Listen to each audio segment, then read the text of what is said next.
عمرك سألت نفسك ليه في ناس تاكل اللي هي عايزاه وما بتتخنش، وناس تانية تمسك نفسها من كل حاجة وبرضه وزنها مش بيتحرك؟ السر مش في الأكل، السر في نوع الجسم، لأن كل جسم ليه طريقة مختلفة في الحرق، في تخزين الدهون، وحتى في استجابته للتمارين. النهارده هقول لك ببساطة الفرق بين 3 أنواع من الأجسام: الإكتومورف والميزومورف والاندومورف، وهتعرف ازاي تحدد نوع جسمك بالظبط وايه النظام الانسب ليك من ناحيه الاكل والتمارين. خليك معايا للنهايه، لان النوع الثالث تحديدا هو اللي بيعاني اكتر، بس لما يعرف يتعامل صح النتائج بتكون خارقه. نبدا باول نوع، الاكتومورف، وده الجسم اللي دايما نحيف، عظمه رفيع، اكتافه ضيقه، مهما ياكل وزنه مش بيزيد. الناس دي عندها معدل الحرق سريع جدا، يعني جسمه زي الفرن المولع، اول لما ياكل حاجه بتتحرق بسرعه، وغالبا هيقول لك انا باكل كتير ومفيش نتيجه. الحقيقه ان جسم الاكتومورف بيحتاج سعرات عاليه جدا عشان يزيد، خصوصا من الكربوهيدرات والدهون الصحيه. نصايحي للاكتومورف: ركز على الوجبات الكبيره والمتكرره، 5 وجبات في اليوم. ما تخافش من النشويات اللي هي زي الشوفان والرز والبطاطا والمكرونه الكامله، والبروتين طبعا ضروري بالنسبه لك، بس الاهم انك تاخد طاقه كفايه. التمرين بتاعك بيكون مقاومه باوزان متوسطه، مش كارديو كتير. نام كويس جدا لان النمو العضلي بيحصل اثناء النوم. واوعى تقع في الفخ انك تقول انا مش بزيد خالص، لا، انت بس محتاج تاكل اكتر من اللي جسمك بيستهلكه فعليا. النوع الثاني هو الميزومورف، وده اللي بنسميه الجسم المثالي المتوازن، جسم عضلي بطبيعته، اكتافه عريضه، وسطه ضيق، وبيستجيب بسرعه جدا للتمارين او الدايت. النوع ده لو زود اكله شويه بيزيد وزن بسرعه، ولو قلل بيرجع يخف تاني بسهوله. الناس دي محظوظه، لكن محتاجه نظام واضح عشان تحافظ على شكلها. نصايحي للناس الميزومورف: نظام الاكل يكون متوازن بين البروتين والنشويات والدهون الصحيه. يعني مثلا هتاخد 40% بروتين، 40% كارب، 20% دهون. التمارين لازم تكون مزيج بين المقاومه والكارديو، ايام حديد زائد 2 كارديو خفيف زي الجري او المشي السريع. ما ينفعش تعتمد على الحرق الطبيعي طول الوقت، لان مع السن الحرق بيقل لو اهملت. نام كويس وقلل التوتر، لان جسم الميزومورف بيتاثر بسرعه بالهرمونات.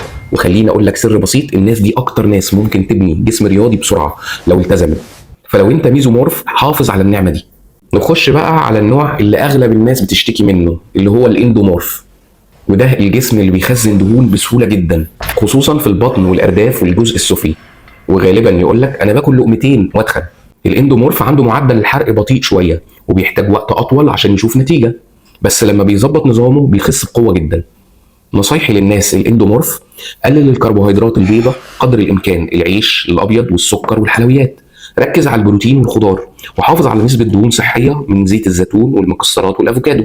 التمرين الافضل ليك هو الكارديو والمقاومه العاليه. التمرين الافضل ليك هو الكارديو والمقاومه عاليه الكثافه، لانها هترفع الحرق حتى بعد التمرين. لازم تنام كفايه وتشرب ميه كتير جدا، والاهم من كل ده الصبر، لان جسمك بيستجيب ببطء في الاول وبعد كده بيبدا ينزل بسرعه. مثال بسيط: شفت ناس من نوع الاندومورف كانوا فاكرين انهم محكوم عليهم بالدهون، وبعد ما فهموا نوع جسمهم خسروا 20 كيلو في 6 شهور من غير حرمان. السر مش في الدايت، السر في الفهم. طيب يا دكتور، انا دلوقتي مش عارف جسمي ايه. بسيطه جدا، اسال نفسك الاسئله دي. بتزيد بسرعه حتى لو بتاكل قليل؟ احتمال كبير تكون اندومورف. لو جسمك طبيعي متناسق وسهل اللي تعدله، غالبا انت ميزومورف. نحيف مهما تاكل ومفيش عضل واضح، يبقى انت اكتومورف.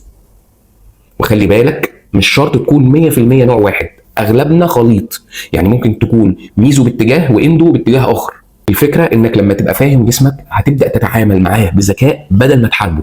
بغض النظر عن نوع جسمك، في قاعده واحده ما بتتغيرش: لو بتاكل اقل من اللي جسمك بيستهلكه هتخس، لكن الفرق في الطريقه. يعني الاكتومورف لازم ياكل اكتر ويريح جسمه، الميزومورف لازم يوازن، الاندومورف لازم يقلل الكارب ويركز على الحركه.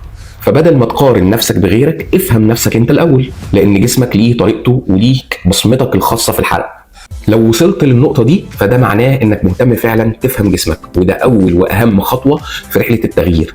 لو الفيديو ده فادك اضغط لايك بقوه عشان يوصل لكل اللي محتار جسمه ايه، واكتب لي في الكومنت انت شايف نفسك انهي نوع.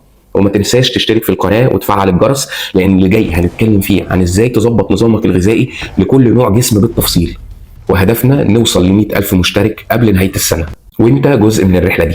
انا دكتور محمد صقر، اشوفكم في الحلقه الجايه، وافتكر دايما لما تفهم جسمك هتعرف تتحكم في كل حاجه فيه. ويومكم جميل.